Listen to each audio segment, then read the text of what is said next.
Hello, today we are going to be talking about how making masks improves mental health and well-being. Masks were the first ever selfies, a way of capturing and presenting an image of yourself. Masks can be worn for performance, entertainment, disguise, concealment, or protection.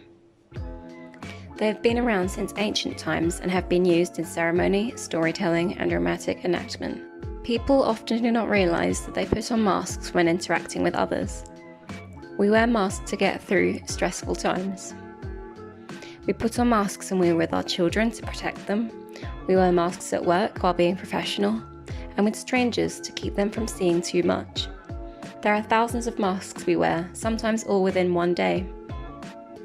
Being aware of our different masks helps us have choice over which mask to put on in which situation. It also allows us to identify what's really going on behind our masks and helps us learn how to deal with our different masks in healthy ways. Masks are all about communication through the wearable image of face. Creating a mask often leads to exploring one's persona. Persona is a word that derives from the Latin for mask, but often refers to the practical and successful personality that we use most of the time in the workplace and in social relationships. It's a bit like a facade that we start to develop in childhood when we get approval for behaving in certain ways. At the same time, we also learn to disguise and repress those features and traits that are not approved, negative characteristics such as anger, greed, envy, and jealousy. We may also repress any other aspects such as creativity or self-confidence if these qualities are not appreciated or affirmed by others. Making a mask invites you to explore the persona you reveal or conceal from the world. Let's have a go at making your mask. Think about and identify some of the masks you may wear and why. Draw, paint, and create the kind of mask you wear when you're with others.